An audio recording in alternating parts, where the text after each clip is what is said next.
من الشيطان الرجيم بسم الله الرحمن الرحيم يا أيها الذين آمنوا إذا قمتم إلى الصلاة فاغسلوا وجوهكم وأيديكم إلى المرافق وامسحوا برؤوسكم وأرجلكم إلى الكعبين۔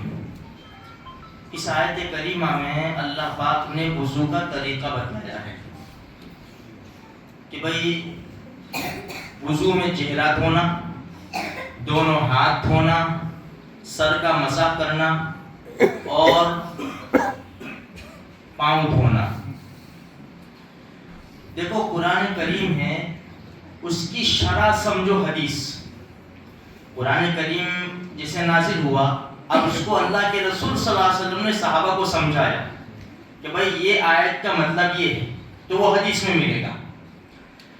تو حدیث میں ہم کو صاف طور پر اللہ کے رسول صلی اللہ علیہ وسلم نے بتایا بھائی جیسے ہماری ترتیب کیا ہے، بھائی وضو میں 4 فرض ہے۔ چہرہ دھونا، بھائی چہرہ کتنا دھونا؟ قرآن کریم نے کیا کہا کہ بھائی فَاغْسِلُوا وُجُوهَكُمْ، تمہارا چہرہ دھو۔ اب بتایا گیا بھائی پیشانی کے بالوں سے لے کر تھوڑی کے نیچے تک، ایک کان کی لو سے دوسرے کان کی لو تک، ایک بال کے برابر بھی اس جگہ سوکھی نہیں رہنی چاہیے، نہیں تو وضو نہیں ہوگا۔ دوسرے نمبر کے اوپر ہاتھ دھونا کوہنیوں سمیت، تیسرے نمبر کے اوپر مسح کرنا، اور چوتھے نمبر کے اوپر پاؤں دھونا۔ بخاری شریف کی روایت ہے، حضرت عبداللہ ابن عمرو رضی اللہ تعالیٰ عنہ فرماتے ہیں ایک سفر میں اللہ کے رسول کے ساتھ تھے، ہم آگے نکل گئے، امام الانبیاء پیچھے رہ گئے، عصر کی نماز کا وقت آ لگا تو ہم نے جلدی جلدی وضو کیا۔ اللہ کے رسول بھی تشریف لے آئے، ہم نے وضو میں جو آخری جو فرض تھا پاؤں، وہ ہم نے ایسے ہی سادہ دھونے شروع کر دیے، بالکل احتیاط نہیں کیا ہم نے۔ اللہ کے رسول نے زور سے پکارا، بلند آواز سے پکارا۔ عبداللہ ابن عمرو رضی اللہ تعالیٰ عنہ فرماتے ہیں کہ دیکھنا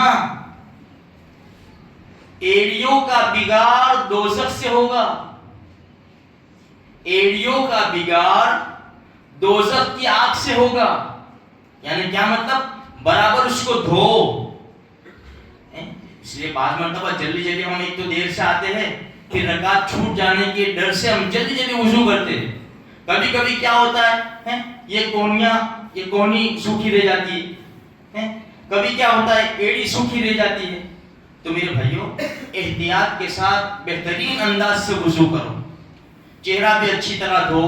بھائی اگر داڑھی ہے اور خال نظر آتی ہے تو خال تک پانی پہنچانا، اسکن تک پانی پہنچانا ضروری ہے، اور اگر خال نظر نہیں آتی، اسکن نظر نہیں آتی تو اوپر اس طرح پانی لگا دے، اور یہ اس کو اس طرح خلال کر لے، اس کو اس طرح، داڑھی ہے تو اس طرح خلال کر لے، تو اچھی طرح ہاتھ بھی دھوئے، سر کا مسح کرے۔ ہم کو بتا دیا بھائی دیکھو یہ 3 انگلیاں ہیں، یہاں سے لے جاؤ، پھر یہ یہاں لاؤ، پھر ایک مرتبہ کان کا مسح کرو، پھر یہ ایک مرتبہ یہ یوں ہی کرو، بس یہ یوں۔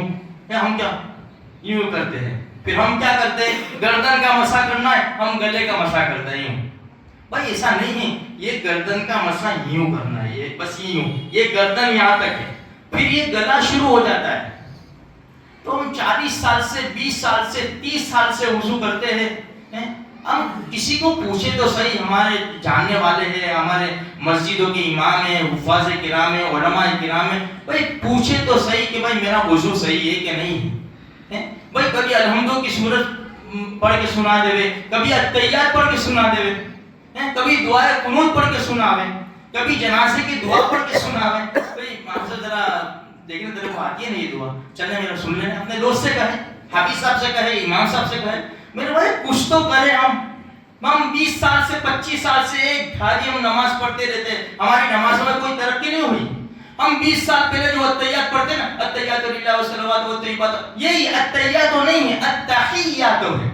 ہم کیا التحیات للہ والصلوات، تو تھوڑا سا دھیان، جب ہم نماز پڑھتے ہی ہیں تو سیکھ کر نماز پڑھیں گے نا تو یہ نماز کام لگے گی میرے بھائیوں۔ ورنہ حدیث میں ہے نا کہ بھائی بعض نمازی ایسے ہیں کہ بدبودار کپڑے میں لپیٹ کر ان کی نماز منہ پہ مار دی جاتی ہے، یہ سیکھنے کی ہر ایک چیز ہم سیکھتے ہیں. یہ بھی یسایہ کے فون نکلے, کتنی ہلچل مچ گئی ہے, کتنا طوفان ہو گیا ہے, بھائی یہ کرو یہ کرو. ارے میرے بھائی بالکل صحیح ہے, کرنا چاہیے, لیکن دین کے معاملے میں ذرا ہم ہوشیاری سے کام لے لیں. اللہ تبارک و تعالیٰ صحیح طور پر عمل کرنے کی ہم کو توفیق عطا فرمائے.